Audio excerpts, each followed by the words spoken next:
J'espère que tout le monde a pris sa Bible pour pouvoir ensemble regarder Sainte Écriture et parcourir ce qui est écrit dans la parole de Dieu.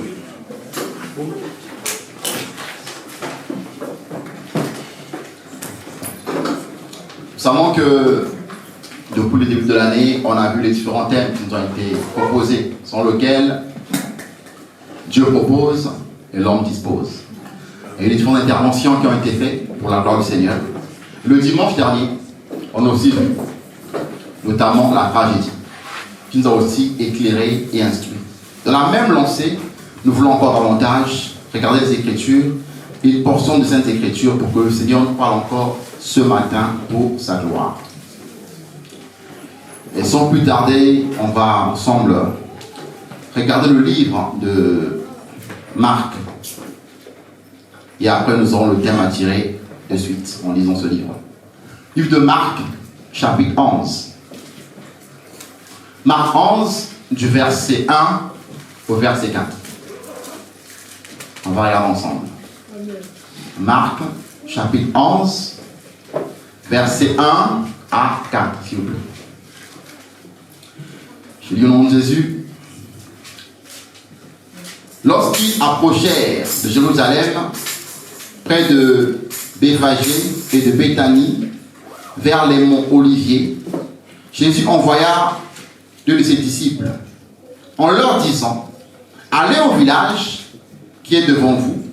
Dès que vous y serez entrés, vous trouverez un ânon attaché, sur lequel personne n'est encore monté. Détachez-le et emmenez-le. Si quelqu'un vous demande pourquoi faites-vous cela, répondez: le Seigneur en a besoin, et à l'instant, il le laisserait venir ici. Verset 4. Les disciples partirent, ils trouvèrent l'ânon attaché dehors près d'une porte, dans la rue, et ils le détachèrent. Amen. Amen. Nous voyons la recommandation que fait le Seigneur Jésus-Christ. Il envoie ses disciples pour détacher un ânon et qu'on le ramène.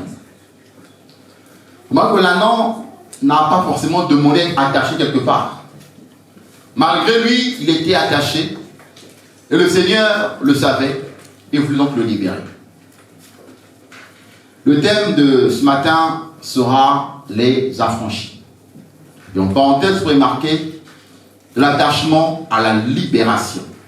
Parce qu'on a affranchi, il sait qu'on était à la base emprisonné, lié, enfermé ou retenu, et après on est libéré, donc affranchi de ce qui te liait hier.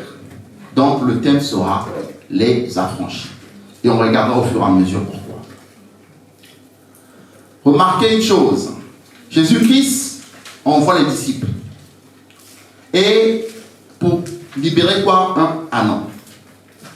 Dans cette même pensée, si on regardait le livre de Jean, chapitre 21, 16, 17, Jésus, dans ce livre de Jean 21, 16, 17, parle à Pierre. Et lui dit: Pierre, m'aimes-tu? Paie mes brebis. M'aimes-tu? Paie mes agneaux. M'aimes-tu? Paie mes brebis. Mais quand on regarde bien la parole de Dieu, vous ne verrez pas un passage où Pierre était berger avec des brebis.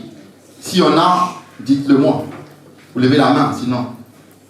Il n'y a aucun passage. Pierre n'est pas avec lui des brebis qu'il devait garder. N'est-ce pas?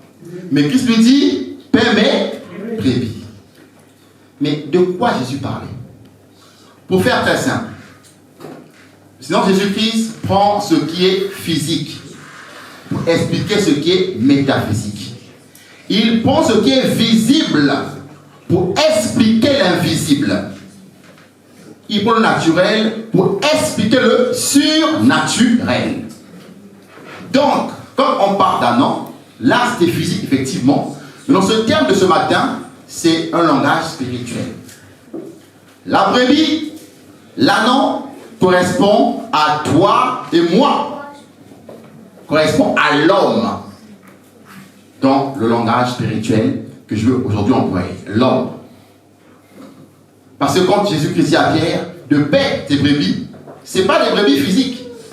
Ce sont des hommes que Pierre doit devoir conduire l'église de Dieu. Et là, l'annon représente la personne, homme ou femme, qui est attachée. D'où le thème les affranchis. C'est quelque part d'abord lié quelque part et après on vient de délier. Remarquez, Jésus-Christ demande qu'on détache, qu'on libère celui qui est attaché. Et qu'est-ce qu'il peut devoir attacher? Ou c'est quoi attacher? C'est être lié dans sa personne, son comportement, sa mentalité au péché. Attaché, lié, influencé par le péché. Et ce lien, c'est le rapport qu'il y a entre moi et le péché, entre l'homme et le péché, entre l'Église et le péché. Le lien. Jésus veut détacher. Jésus veut affranchir. Jésus veut libérer. Jésus veut délivrer une âme qui est encore emprisonnée, encore liée par le péché. Voyez-vous que quand on est retenu, on est très libre dans ce mouvement. C'est comme un chien qu'on laisse, il peut faire des mouvements, mais il est très très limité dans ce qu'il va faire. Il va un peu aboyer, un peu manger, mais il est limité. Spirituellement, quelqu'un peut être attaché, par exemple, à l'orgueil, parmi tant de péchés. Dans son orgueil, ça paraît naturel pour soi-même et normal. Et à cause de l'orgueil, la personne ne pourra jamais voir ses fautes, jamais se remettre en question, jamais accepter reproche, remarque. Quoi que Dieu ait dit, ça n'a pas d'importance. Parce que son ego prend le dessus. Donc l'orgueil devient un lien d'attachement, le péché qui règne et qui attache quelqu'un. Quoique on soit croyant, serviteur, servante, chrétien, mais ce péché te lie et te rend captif. C'est ton caractère, ta nature en toi qui te rend captif. Tu es lié à ces choses. C'est pourquoi Jésus dit détachez-le et emmenez-le moi. Bien aimé, pour être affranchi, il faut qu'on soit quelque part libéré. Et dans ce qui justement règne la vie des croyants, du chrétien, de l'homme, c'est autant de péchés qui finit par le rendre esclave d'eux. On peut être emmené à être quelqu'un de colérique, de très nerveux. Pourtant on prie, pourtant on croit, peu importe ce qu'on est.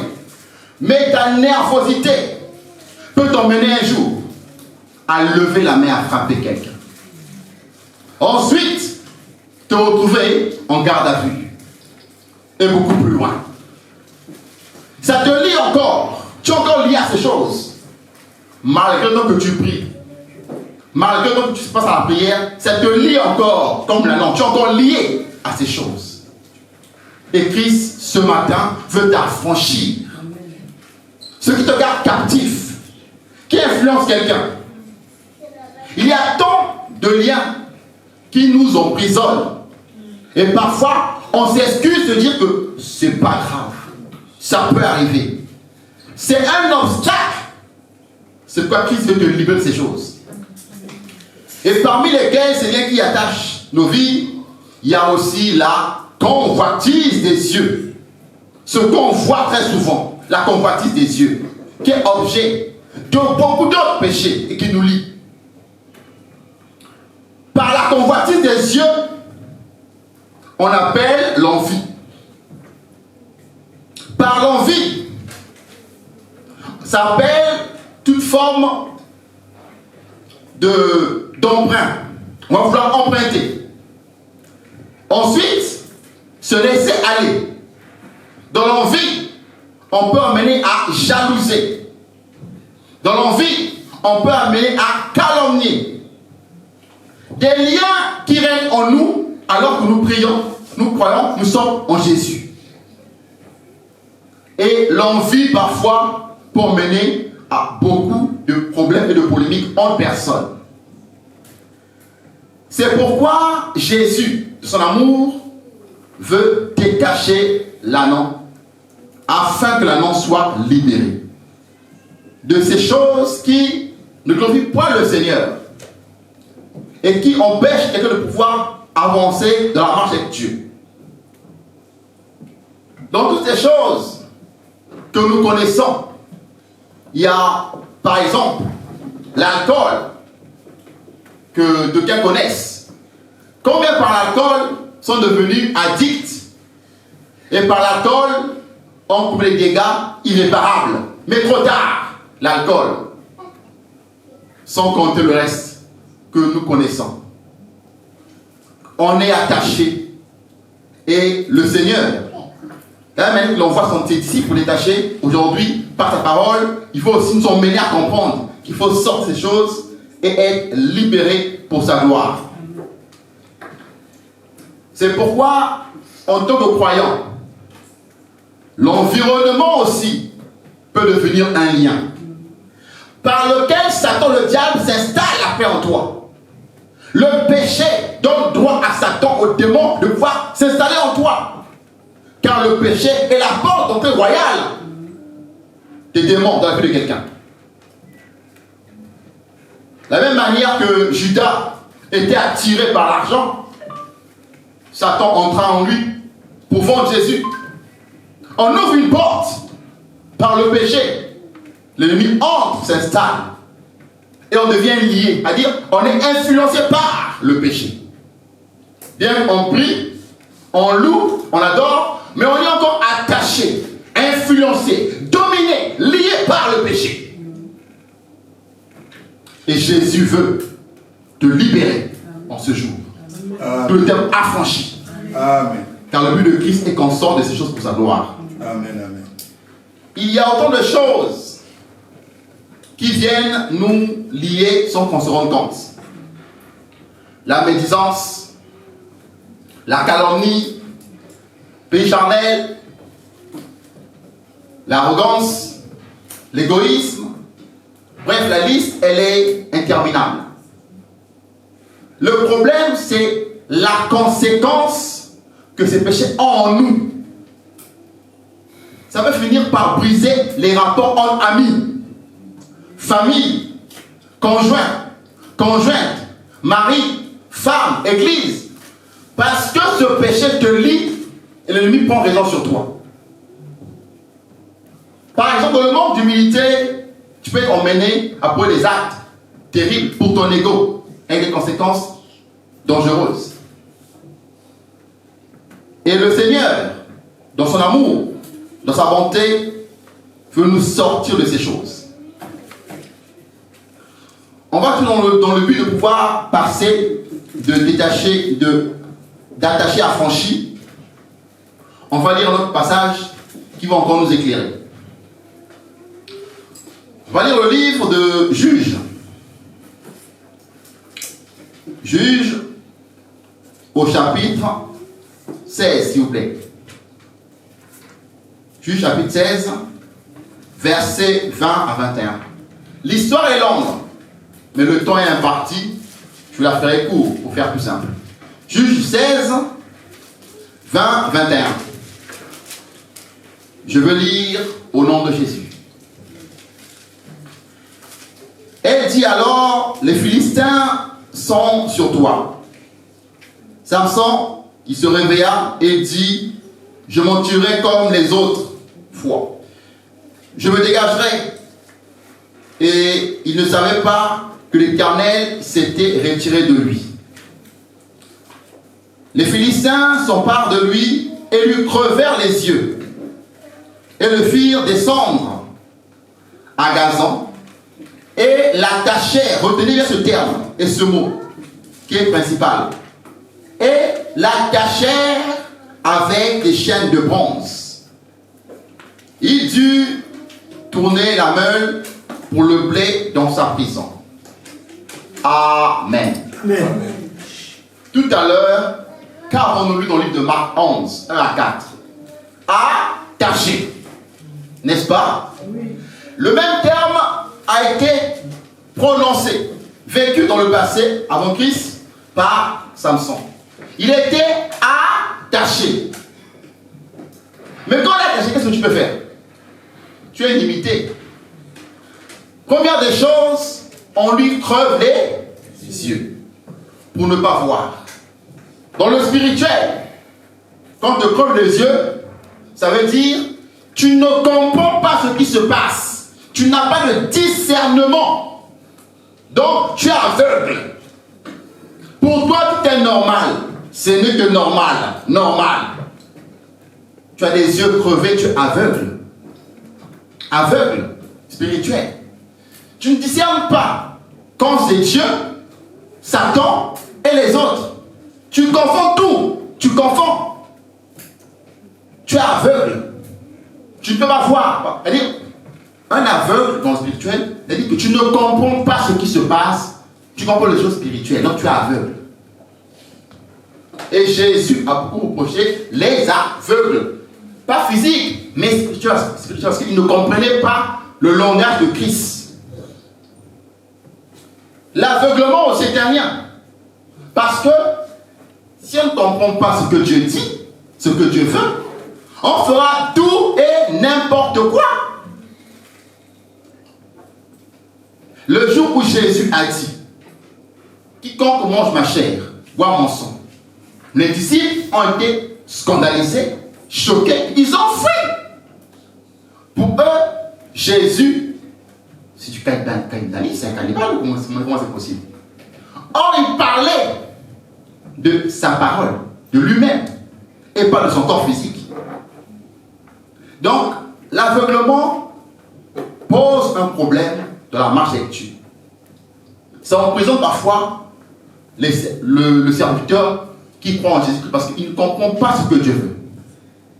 C'est pourquoi Samson, connaissant qu'il servait Dieu, un homme loin de Dieu, est rempli d'esprit de Dieu, d'une force surnaturelle. C'est-à-dire, dans le monde, il n'y a pas quelqu'un qui sera comme lui. Pas du tout. Lui tout seul, il pouvait déchirer un lion, frapper 3000 personnes en même temps.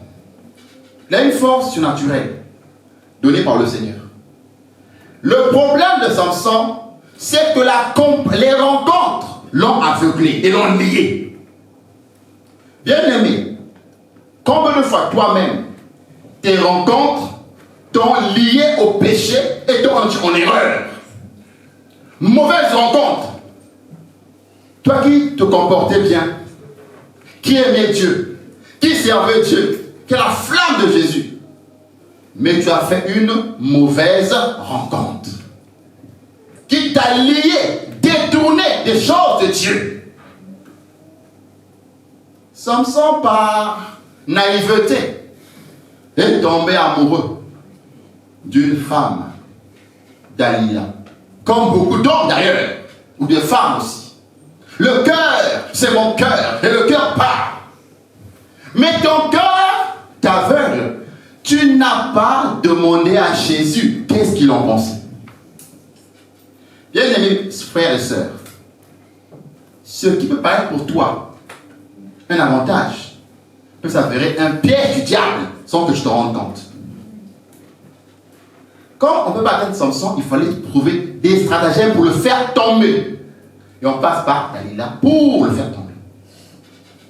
C'est comme toi. Tu peux croire en Dieu, servir Dieu, mais on passera par une chose qui peut te rendre faible. Ta femme, travail, enfant, ou je ne sais quoi, pour te toucher. Et toi, tu vas commencer à abandonner ou à renoncer aux choses de Dieu. Pourtant, il avait été prévenu par le Seigneur de ne pas divulguer son secret. Malgré ce que Dieu lui a dit, il s'est laissé aller. Et étant lié à Dalila par un sentiment charnel, ce lien a créé quoi? il a fini par livrer son secret. On l'a trouvé les yeux, il ne comprenait pas. Conséquence, il est devenu prisonnier, on l'a pris, on l'a mis, non pas les menottes, c'est trop faible, c'est rien les menottes. On lui a mis des chaînes, pas lesquelles, en bronze, pour s'assurer qu'il ne sortira pas de là. Donc, bien lié, bien attaché. Et il devient un prisonnier qui tourne la main. C'est-à-dire que dans le spirituel, quand parfois on est lié, on tourne autour du pot, ta vie spirituelle n'avance pas. Financière n'avance pas. Matérielle n'avance pas. Moi, n'avance pas. C'est-à-dire, tu as l'impression que tu avances. Tu travailles, tu fais des choses. Tu as l'impression. C'est comme sur un carrefour, on tourne au carrefour. On pense qu'on marche, hein? Le carrefour est là, on tourne. Mes frères, sœurs, ça fait 10 ans que tu fais ça. Tonton, tu es sur place, hein? Tu n'as pas avancé. Et après on s'énerve. Tu es sur place. Et tu stagnes. Même pas tu avances, parce que tu es lié. C'est pourquoi Jésus-Christ veut affranchir. Il dit, détachez-le et emmenez-le moi.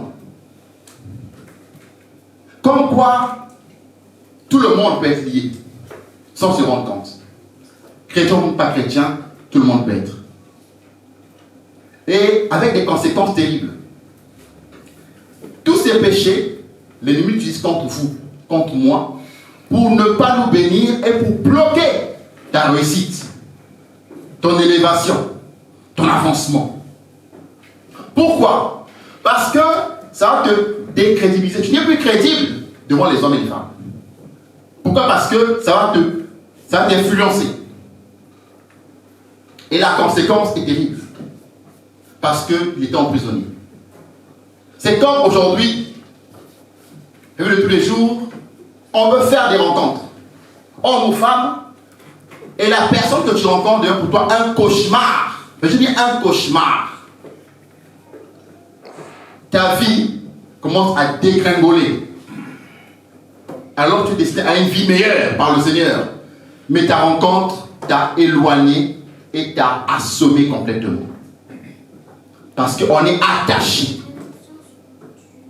C'est pas Christ veut nous détacher, libérer la captivité, en l'occurrence le péché, qui anime nos vies et qui anime notre corps H24. Et vous allez voir que très souvent, quand cela prend effet, on a du mal à s'arrêter. Quand on développe une addiction, par exemple, aux jeux vidéo, il y en a plusieurs addictions, la liste elle est interminable. On ne peut plus s'en passer parce qu'on est addict au jeu, au tabac. On ne peut plus s'en passer. Sinon, on n'est pas bien. Conséquence, tout doucement, on s'éloigne de Dieu parce qu'on part de temps devant le jeu, devant ci, et pas la présence de Dieu. Parfois, on n'a même plus le temps pour le Seigneur parce qu'on passe tellement le temps de son addiction, de son plaisir, qui t'éloigne du Seigneur. Ça te lie. Physiquement, je te sens libre. Je fais ce que je veux. Oui, je suis libre. Je fais ce que je veux. Oui, en théorie. Mais pas en réalité. Parce que tu es esclave du péché encore. Tu es encore lié par ces choses. Donc, tu n'es pas libre. Tu es contrôlé. Parfois, les humeurs sont objet de beaucoup de chaos. Surtout la bouche, quand ça part. On dirait une mitraillette. Voilà la mitraillette. Les rafales. Ça fait mal. Parce que quand la bouche parle, on ne sait pas l'arrêter. Je suis libre de parler. Oui. Mais est-ce que ce que tu dis a un sens? Ce que tu dis, ça construit, ça aide, ça relève ou ça détruit? Voyez-vous? Et on s'excuse très souvent, on ne se rend pas compte, mais parce que tu déclares, par tes paroles, tu seras condamné ou justifié. Tout dépend où tu te places. Combien de fois par la parole, par les déclarations, on a offensé, on a blessé, et nos rapports ont été gâchés, on ne se parle même plus. On s'énerve. L'énervement peut créer en toi une rancœur ou une rancune. Et après, demain, tu peux aussi te venger d'une manière ou d'une autre. Autant de liens qui sévissent dans l'Église, dans le corps de Christ, dans la vie chrétienne. Ce qui fait que parfois on avance. Mais il y a 2 ans, il y a 3 mois, quelque temps, je me suis fâché contre un frère, une soeur, je ne sais pas qui. Je peux louer, prier, il n'y a pas de problème. Mais je n'ai jamais fait la paix avec ce frère, jamais je l'ai pardonné. Mais je viens peut-être faire chose, Seigneur. Mais dans mon cœur, quand je le vois, il m'énerve. Mais comment quelqu'un peut t'énerver alors qu'il t'a rien dit? Juste que tu l'as vu comme ça, oh, je ne le supporte pas. Il m'énerve. Il m'énerve. Mais tu as dit que tu l'as pardonné, je suppose. Mais comment tu l'as pardonné? Tu le vois, tu es énervé. Ça, c'est quel pardon? C'est quel pardon qui te met en colère? Quand on pardonne, on est bien énervé. Tu le vois, tu vas bien, on sourit. On est pas énervé. Mais toi, tu as pardonné, mais quand tu le vois, tu ne vas pas lui parler. La rancune. Ça s'est installé dans le cœur de manière royale. Et quand tu ouvres une porte à la rancune, les démons entrent et s'installent en toi. Ils s'installent bien, on dirait leur hôtel 4 étoiles. Ils sont là, ils sont bien là. Tu as toujours la rancune. Oh mais lui, oh mais lui, oh mais lui. Et ce lien peut t'emmener des maladies. Insomnie, AVC, tension, cancer. Le non pardon. Cancer du corps. Parce que tu l'as gardé rancune. Voilà que le limite encore une maladie. Les liens sont objets de beaucoup de blocages dans la vie chrétienne. Et beaucoup de dégâts. C'est pourquoi Christ dit, détachez-le, emmenez-le-moi. Oui, détachez-le, emmenez-le-moi. Il faut le libérer, emmenez-le-moi. Il faut dire, allez, libérez-le, emmenez-le-moi. Qu'il soit libre pour servir Dieu. Parce que Jésus nous aime. Amen. Son amour fait qu'il vient à notre secours pour nous relever. Il y a parfois des maladies auxquelles on est assujetti. Le papa était cancéreux. Le fils, le cancer. Le petit-fils, le cancer. Et aussi le cancer, c'est héréditaire. Bon, c'est ce que dit la médecine, je ne sais pas quoi. Bien aimé, c'est quoi ces liens qui t'emprisonnent? Ton grand-père ne sait pas Jésus, tu connais Jésus, tu entends encore ces choses et tu l'acceptes bien, c'est pas grave, bon c'est comme ça, ils ont marqué ici, je suis cancéreuse, je suis je ne sais pas quoi, et j'accepte, et écoute, c'est comme ça. L'ignorance des chrétiens, c'est dangereux. Va lire Colossiens 2. 14. Christ te dit, il t'a libéré, il a dépouillé pour le cancer et les maladies en toi. Il t'a libéré, toi je prends encore ces choses. Et ta vie devient calvaire. Tu pries, mais c'est un calvaire. Aujourd'hui, Jésus veut t'en sortir pour sa gloire. Amen. Toujours pour avancer, on va lire le livre de Jean.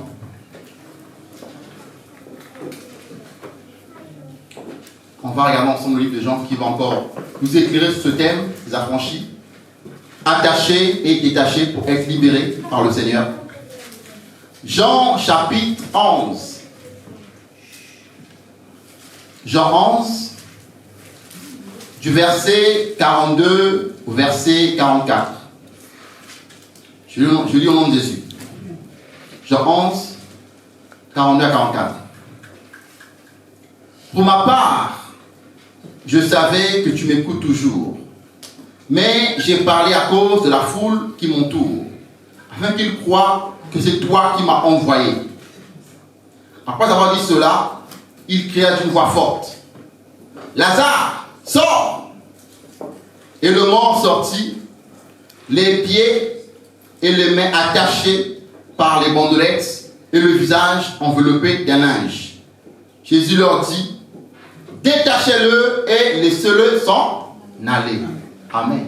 Amen. Ça revient encore. Lié. Pourtant Jésus a parlé. Qui a vu un mort marcher? Si on marche, on n'est plus mort, on est vivant. C'est-à-dire, Jésus-Christ a parlé, il sort de la tombe, il est vivant, il respire, il marche. Le problème, c'est qu'il marche dans quelles conditions? Il marche, tête, pieds et mains liés. Ça veut dire quoi dans le spirituel? On peut t'appeler au ministère, au service par le Seigneur. Tu sers Dieu. Mais tu as encore les pieds et les mains liés. C'est-à-dire, dans les mains liées, il y a ce que tu dois faire, que tu ne fais toujours pas. Par exemple, offrir à Christ, par exemple, tes offrandes, ta dîme. Tu peux en parler aux gens, mais tu ne peux pas donner. Tes mains sont liées. Quand tu travailles, tout ton salaire passe dans les divertissements, tu peux faire le concret. Mais tes mains sont liées. Donc tu travailles, tu as un bon revenu, mais tout ton salaire passe, c'est pas pourquoi les fins du mois sont compliquées. Les pieds liés. Les pieds servent pour marcher, pour aller annoncer la bonne nouvelle. Ainsi, déclare l'Écriture, qu'ils sont beaux, les pieds, ceux qui annoncent la bonne nouvelle. Donc, dans le ministère, tu n'arrives pas à aller parler de Christ, gagner des âmes. Donc, tu peux avancer toujours au niveau 1. Tu ne peux pas annoncer Christ. Tu n'as pas le courage, tu n'as pas la volonté. Pour aller gagner les âmes, tu ne peux pas. En fait, au ministère, tu ne peux pas bien l'exercer. Tu es bloqué, mais tu es croyant, tu es appelé au ministère. Les pieds sont liés. Mais Christ dit, déliez-le. Déliez-le. Comme également l'anneau. Déliez-le. Jésus veut que nous soyons affranchis. Amen. Il dit, laissez-le s'en aller. Pour aller servir librement le Seigneur. Avec autorité et puissance pour sa gloire. Maintenant, que faire pour sortir de ces choses? Afin d'attacher qu'on devienne affranchi par le Seigneur. Parce que Jésus est un bon chirurgien. Quand il y a un problème, donc c'est la solution. C'est ce qu'il y a de mieux en Jésus-Christ. C'est un bon chirurgien. Quand le Père, il sait justement réparer. Que faire pour passer de attaché à affranchi, à libérer, à libre, pour exercer Christ librement? Première des choses, en appliquant le livre de Proverbes, on va regarder ensemble. Proverbes 28. 13 à 14. Je lis au nom de Jésus. 28, 13 à 14. Voilà ce qui a marqué. Celui qui cache ses transgressions ne réussira pas. Mais on aura compassion de celui qui les reconnaît et les abandonne. Heureux l'homme qui est constamment sur ses gardes. En revanche, celui qui endurcit son cœur tombera dans le malheur. Amen. Amen. Celui qui avoue et délaisse. Il est important d'abord de s'examiner soi-même. Par rapport à ma marche avec Dieu, la communion avec Dieu, où j'en suis par rapport à Jésus. Bien-aimés frères, bien-aimées sœurs, la vie n'est pas une compétition. On n'est pas là pour se comparer à X, Y, au frère qui est meilleur que qui. C'est pas la compétition, c'est diabolique, c'est mondain, ce n'est pas de Dieu. Ça crée des rivalités. Dieu n'est pas la compétition. Chacun a sa vie, sa course, son gloire. Sois meilleur par rapport à ce qui te demande toi, pas aux autres. C'est pourquoi il dit celui qui avoue et les délaisse. D'abord, reconnaître, Seigneur, voilà mon état. Je suis insolent, je suis orgueilleux, je suis hautain, je suis dévoté, c'est ma vie. Seigneur, je reconnais. Et je veux rendre ces choses. Seigneur, je reconnais que j'ai une vie complètement disparate, débauchée. homme ou femme, le fait d'avoir eu plusieurs partenaires, ça te met la malédiction pour commencer. Deuxième, quand un homme voit une femme, il ne voit pas une femme, il voit un objet de plaisir et pas une femme à épouser. Donc ce célibat est rallongé à cause de ta vie étrangère.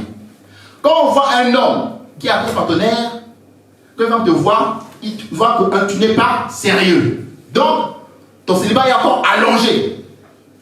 Conséquence, célibataire endurci. Parce que tu n'es pas, tu as un vrai témoignage. Voyez-vous comment ça a des effets. Mais il faut d'abord reconnaître ces choses et avouer, Seigneur, je reconnais mon état. J'avoue devant le Seigneur et je renonce. Reconnaître, humilité, renoncer et abandonner. Et là, je dois me là et affranchi. Je sors de là. Et on me détache. On me libère. On me libère. Parce que moi-même, je vais vers le Seigneur pour le confesser. Jésus peut t'affranchir de manière directe ou indirecte. Dans le direct, c'est de lui-même, par l'Esprit de Dieu, par sa parole, sans rien à dire, sans aucune intervention physique d'une personne, tu es touché, tu changes et tu avances. Ou alors par les serviteurs de Dieu mandatés au point pour t'aider à sortir de là. Comme il a dit, on envoie les disciples pour aller libérer les gens.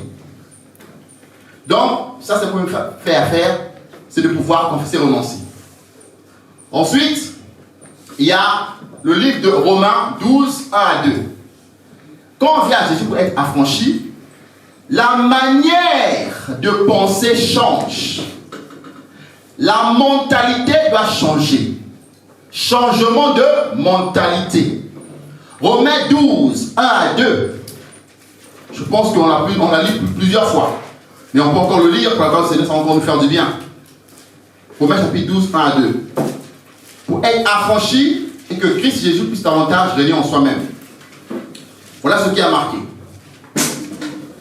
Romains 12, 1 à 2. Je vous encourage donc, frères et sœurs, par les compassions de Christ, à offrir vos corps comme un sacrifice vivant, saint, agréable à Dieu. Ce sera pour vous, de votre part, un culte raisonnable. Ne vous conformez pas au siècle actuel, mais soyez transformés par le renouvellement de l'intelligence. Discernez ce qui est bon, agréable et parfait, la volonté de Dieu. Voyez-vous, il faut changer la manière de faire et de penser. Se laisser ensuite conduire par l'Esprit de Dieu. Selon le livre de Romains 8, 14. Ceux qui sont conduits par l'Esprit de Dieu sont fils de Dieu. Pourquoi? Le Saint-Esprit va commencer à te communiquer la pensée de Jésus, ses sentiments, et à faire un peu un travail. Toi-même, tu te laisses faire, tu acceptes que cet esprit conduit moi. Même manière, aujourd'hui, si on a mal à la tête, on te prescrit de l'hypnose par le médecin, tu le prends et ça opère. Lui traite le corps. La parole traite l'esprit, la main, le corps. L'Esprit de Dieu connaît Dieu et va te communiquer la pensée de Christ pour que tu sois affranchi, donc libre de servir Dieu et de penser différemment. De ne pas se comporter différemment. Pourquoi? Le comportement de quelqu'un vient du cœur. Si le cœur n'est pas transformé, le comportement ne va pas transformé. C'est de l'intérieur que l'extérieur est transformé. C'est pourquoi l'Esprit de Dieu vient et influence, transforme l'intérieur et on voit que mais c'est bizarre. Il a changé, mais elle a changé. Il n'est plus comme avant. Il n'est plus nerveux. Il n'est plus colérique. Mais c'est curieux. On voit un changement parce qu'il y a Christ qui est en toi et qui opère pour sa gloire. Et toujours dans ce processus de justement être affranchi, c'est aussi vivre ce que a marqué dans le livre de Philippiens. Philippiens chapitre 2, 5, vous pouvez le noter, où il y a marqué et les sentiments qui sont en Jésus-Christ. Philippiens 2, 5. Et également Philippiens 4, 8 à 9. Et là, on nous décrit comment penser. On décrit là les sentiments qui sont en Jésus-Christ et comment on doit penser, comment on doit agir. On nous donne là une ligne de conduite à suivre afin que nous puissions marcher de manière libre, la tête haute, parce qu'on est personne affranchie et libérée. Donc c'est Philippiens 4, 8 à 9. Voilà ce qui a marqué. Enfin, frères et sœurs, portez vos pensées sur ce qui est vrai, ce qui est honorable, ce qui est juste, ce qui est pur, ce qui est digne d'être aimé, ce qui mérite l'approbation, ce qui est synonyme de qualité morale, ce qui est digne de louange, ce que vous avez appris, reçu, entendu de moi, et ce que vous avez reçu en moi, mettez-le en pratique, et que le Dieu de paix, et le Dieu de paix sera avec vous. Amen. On voit de quelle manière penser, de quelle manière agir sur la parole de Dieu. Et là, il y a un changement. Ça commence par l'intérieur. Ça se voit à l'extérieur. Et on voit l'attitude parce que désormais Christ habite en toi. Et vous allez voir que dans le livre de Marc, qu'on a lu tout à l'heure, le verset d'après, quand Jésus, on lui ramène l'ânon, il monte sur l'ânon, l'ânon prend de la valeur. L'ânon est resté, je ne sais combien de temps, personne n'a fait attention à l'ânon, on s'est dit, c'est l'ânon, il faut le laisser là. Mais quand Christ vient en toi, ça se voit. Les gens ont pris leurs vêtements, ils ont mis pour que l'ânon passe. Mais depuis quand les hommes enlèvent leurs vêtements, coupent les branches pour faire passer l'ânon, on dirait qu'à dire, à quel il y a un tapis rouge pour les stars. L'ânon avait droit aux vêtements des hommes. Tout le monde était là, en liesse, pour faire passer l'ânon. C'est-à-dire, l'ânon a été valorisé, respecté, élevé, honoré, béni, parce que Christ était en l'ânon. Quand Christ habite en toi, tu as affranchi par Christ. Il y a une distinction qui se fait. La grâce t'accompagne. Les délivrance t'accompagnent. Ça va au fur et à mesure. Ce qui t'est bloqué est débloqué. Parce que Christ habite en toi. La valeur est manifeste. Et ça se voit. Ce Christ est ton Seigneur. Amen. Voilà pourquoi il est important de laisser que Christ règne en nous. On va certainement de s'arrêter dans quelques 2-3 minutes. Pour terminer, voilà, je vais faire très simple. Si dans l'assemblée, il y a quelqu'un, frère ou sœur, qui aimerait que sa vie, que Christ la franchisse, il se rend compte que ça n'avance pas, je vais demander simplement qu'il se lève là où il est. On va prier. Le but, comme ça dit, il envoie ici, il dit détachez-les. Le but c'est de détacher, de libérer. Là où tu es, tu vas juste te lever.